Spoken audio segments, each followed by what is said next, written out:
prezado bebê, prezada mãe, prezada irmã, louvado seja nosso Senhor Jesus Cristo. Para sempre seja louvado e nossa Mãe Maria Santíssima. A liturgia deste domingo fala sobre o desapego dos bens materiais e sobre a pobreza. Na primeira leitura, tirada do livro da Sabedoria, conta-se como os hebreus no Egito esperaram aquela noite em que os primogênitos iriam ser mortos e em que os hebreus celebrariam o sacrifício da Páscoa com o Cordeiro Pascal e depois eles seriam libertados em direção à Terra Prometida. A noite da libertação foi predita a nossos pais.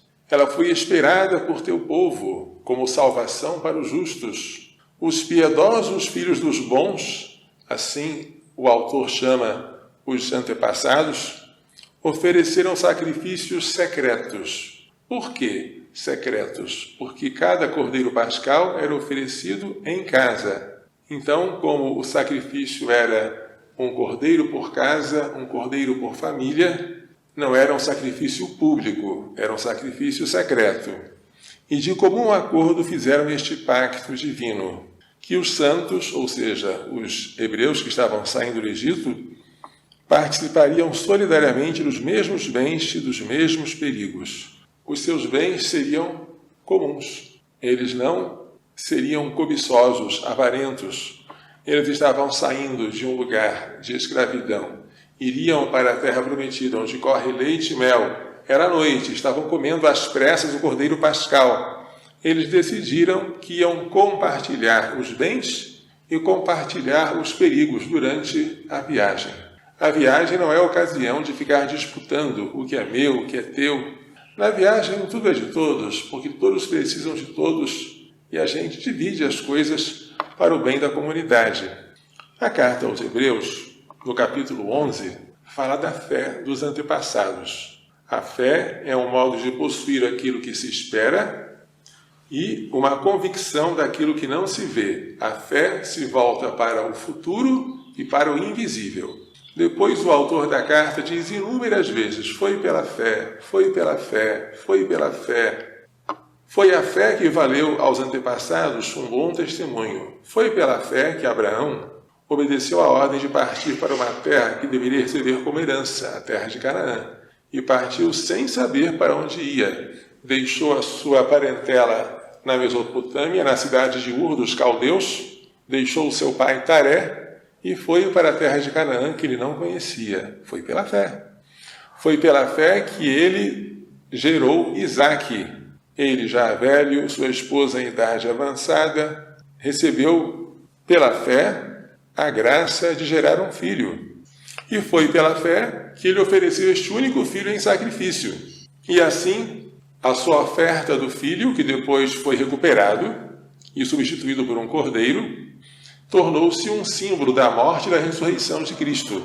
Assim, de um só homem, Abraão, já marcado pela morte, surgiu uma multidão comparável às estrelas do céu e à areia da praia. Abraão, embora fosse rico de bens, era desapegado dos bens que possuía. Quando houve uma briga entre os pastores dele e os pastores de seu sobrinho Ló, Abraão prontamente cedeu. Que não haja contenda entre mim e ti, entre meus pastores e teus pastores, porque somos irmãos. Dize, para onde tu vais? Se fores para a direita, eu irei para a esquerda. Se fores para a esquerda, eu irei para a direita. Ele deixou ao sobrinho o direito de escolher para onde ir, e ele iria para o outro lugar. Abraão também se demonstrou uma grande hospitalidade quando, vendo 3 viajantes desconhecidos, ofereceu a eles um serviço de primeiríssima qualidade.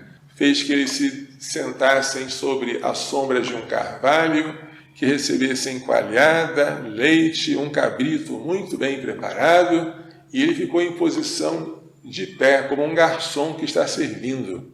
Com grande humildade ele prestou hospitalidade àqueles homens. Depois ele soube que aqueles homens eram o Senhor e 2 anjos, que vinham para abençoá-lo. Felizes aqueles que não se apegam aos bens enquanto estão na viagem. E Abraão sabia que ele era nômade, ele andava de tenda em tenda, ele não possuía residência fixa. Os nossos bens verdadeiros são os eternos. E a nossa casa é o céu. Lá é a nossa pátria. No Evangelho, hoje Jesus diz: não tenhais medo, pequenino rebanho, pois foi do agrado do Pai dar a vós o reino. Portanto, a nossa herança é o reino. Vendei vossos bens e dai esmola. Fazei um tesouro no céu, que não se acabe. Ali o ladrão não chega, nem a traça corrói. Porque onde está o vosso tesouro, lá está o vosso coração.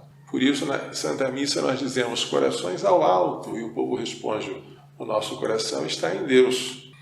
Esses tesouros que nós acumulamos no céu são tesouros de caridade. São as boas obras feitas em estado de graça. São tesouros que vão se acumulando e permanecem para sempre. Que vossos rins estejam cingidos. Aqui parece que Jesus está se lembrando da saída do Egito, em que os hebreus tinham que cingir os rins em sinal de prontidão, porque o Senhor iria passar. E as lâmpadas estejam acesas. Aqui Jesus parece estar se referindo à parábola das virgens prudentes, que conservavam as lâmpadas acesas e ainda traziam uma reserva de óleo. Sede como homens que estão esperando o seu Senhor voltar de uma festa de casamento. Jesus veio casar-se com a igreja. Ele é o esposo, a igreja é a esposa. Este casamento se fez com a sua encarnação e com a sua paixão, morte e ressurreição. Mas este Senhor vai voltar e nós devemos esperar a sua volta. Se o Senhor, ao voltar, encontrar os servos acordados, felizes serão aqueles servos. O Senhor vai agora se tornar um servo. Ele mesmo vai se cingir, vai fazê-lo sentar-se à mesa e, passando, os servirá. Que coisa bonita, não é? A recompensa para quem foi fiel ao Senhor, mantendo-se acordado para a sua vinda, é agora ser servido pelo Senhor, no banquete eterno. E caso ele chegue à meia-noite ou às 3 da madrugada, felizes serão se assim o encontrar. Mas ficai sabendo, se o dono da casa soubesse a que horas viria o ladrão, não deixaria que arrombasse a sua casa. Mas como ele não sabe, ele tem que estar vigilante. Vós também ficais preparados, porque o Filho do Homem vai chegar na hora em que menos esperardes. Então Pedro pergunta: Senhor, esta parábola tu contas para nós ou para todos? A resposta de Jesus será: é para todos, mas sobretudo, Pedro, para vós, que tendes o cuidado da comunidade, que tendes um cargo pastoral. Para vós, Pedro, que sois, ou deveis ser, um administrador fiel e prudente, colocado à frente do pessoal de sua casa, para dar comida a todos na hora certa. Se isso tudo vale para todos, vale de modo particular para os padres, que têm o dever de alimentar, de socorrer, de servir. Feliz o empregado que o patrão, ao chegar, encontrar agindo assim. Em verdade, eu vos digo, o Senhor lhe confiará a administração de todos os seus bens. Mas se aquele empregado pensar, meu patrão está demorando, e começar a espancar os criados e as criadas, a comer, a beber e a embriagar-se, ai daquele administrador que tem outros servos sob o seu comando e que começar a agir desordenadamente. O Senhor chegará num dia inesperado, numa hora imprevista.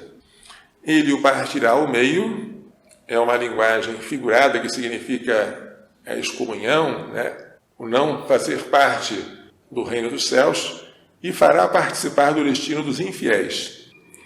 A quem muito foi dado, muito será cobrado. A quem muito foi confiado, muito mais será exigido. Aquele, portanto, que recebeu um dever, uma missão, um ofício de conduzir os outros, terá um julgamento mais severo. Hoje é o 1º domingo de agosto. Neste dia, geralmente se reza pelos padres, porque é o domingo mais próximo da festa de São João Maria Vianney, 4 de agosto, padroeiro dos párocos. O padre tem maior dever de santidade do que os leigos, porque ele recebeu mais, a santidade que será exigida para um padre é maior. O julgamento é mais severo. Um pecado cometido por um padre, em igualdade de condições, é mais grave do que cometido por um leigo. Se o ofício de sacerdote é tão grande que nem os anjos podem exercê-lo, um anjo não pode celebrar a missa, não pode absolver pecados, mas o padre pode. Quem estará à altura desse ofício? Ninguém. Ninguém é digno dele. Se Jesus escolheu alguém para esse ministério, quem foi escolhido deve tremer, humilhar-se e pedir: Senhor, torna-me menos indigno de um ministério tão grande. Vamos então pedir pelos padres que nós conhecemos, pelo nosso bispo, pelo Santo Padre, o Papa, por todos aqueles que Deus colocou para nos governarem, para que eles sejam santos, com o grau de santidade que será exigido deles, porque a quem muito foi dado, muito será cobrado. Vamos pedir a Maria Santíssima e ao seu castíssimo esposo São José que nos ensinem a ser desapegados dos bens materiais, que enquanto estamos nesta viagem, e esta terra é uma viagem, nunca nos apeguemos a esta paisagem que passa, a esses bens que desaparecem, mas tenhamos os nossos olhos fixos nas coisas eternas. Que ela e o seu castíssimo esposo nos façam entender e pôr em prática as lições desta liturgia. Louvado seja nosso Senhor Jesus Cristo. Para sempre seja louvado, e nossa Mãe Maria Santíssima.